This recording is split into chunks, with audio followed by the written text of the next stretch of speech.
भक्ति और ज्योतिष की अगली कड़ी में आपका स्वागत है।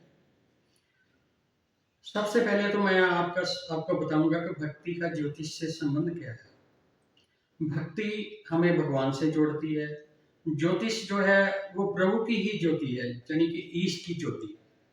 तो मेन सर्वर तो वो परमात्मा ही हुआ ना।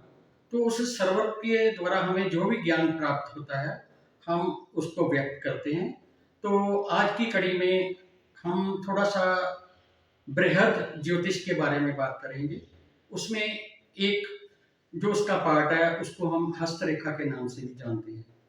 तो आज मैं आपको कुछ ऐसे उपाय बताऊंगा जो आपकी हथेली में ही सीमित है। तो आइए आज आपको मैं बताता हूँ कि आपकी हथेली में कौन सा ग्रह कहाँ पे है। सभी के सभी ग्रह आपकी हथेली में ही है, तो आप वहीं से उनको एक्टिवेट कर सकते हैं। रोजाना थोड़ा सा पुरुषार्थ करें तो आपके जो भी सुस्त या सुप्त ग्रह है वो सभी के सभी एक्टिव हो सकते हैं। तो आइए हम बात करते हैं। पहले हम बात करते हैं हमारे अंगूठे के नीचे ये जो स्थान है इसको हम शुक्र ग्रह का स्थान कहते हैं। शुक्र ग्रह हमारे जीवन में सभी सुख ऐश्वर्य हमें प्रदान करता है। तो जो हमारे अंगूठे के नीचे का माउंट होता है, माउंट के नीचे जो स्थान है वो शुक्र ग्रह का है। तो शुक्र वहां पे आपने कुछ नहीं करना है, बस आप अपने अंगूठे को निकालिए और उसको ऐसे रब कीजिए उस स्थान को, या हथेली से ऐसे कर लीजिए तो शुक्र एक्टिव हो जाएगा। उसके बाद अंगूठे के साथ वाली जो उंगली है वहाँ उसके नीचे जो माउंट है वो बृहस्पति का माउंट है। बृहस्पति हमें ज्ञान प्रदान करता है। बृहस्पति को अच्छा करने के लिए फिर वही उपाय जो मैंने अभी शुक्र के लिए बताया है।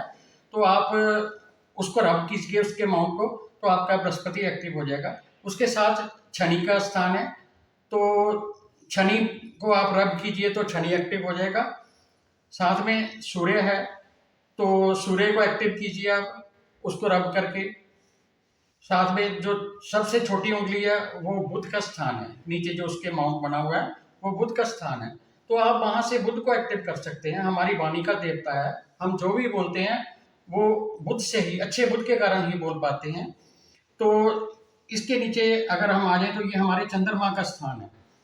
तो जो भी मन में विचार आते हैं, जो भी हम अपने मन से सोचते हैं, जो भी हम डिसीजन लेते हैं वो चंद्रमा के कारण लेते हैं। तो चंद्रमा को एक्टिव कर सकते हैं आप अपने हथेली को थोड़ा रब करके। तो बीच में दोनों तरफ मंगल का स्थान है ये। तो हमारे सातों के सातों जो प्लेनेट है वो इसमें हमारी हथेली में सीमित है। आप चाहें तो इसको रोजाना एक्टिव कर सकते हैं, तो इसका फल भी आपको तुरंत मिलेगा। मैं आपको पहले भी बताता हूँ, आप किसी दूसरे के द्वारा किए हुए उपायों के से फायदा नहीं उठा सकते। पता नहीं उसकी मनस्थिति कैसे होगी, वो मुख से तो मंत्र बोल रहे होंगे और दिमाग में कुछ और चल रहा होगा।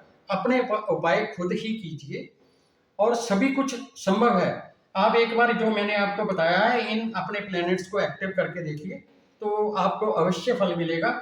तो अगर आपको मेरी ये वीडियो अच्छी लगे तो आप मेरा चैनल सब्सक्राइब कर सकते हैं।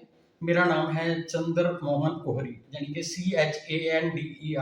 CHANDER MOHAN OHRI Ohri.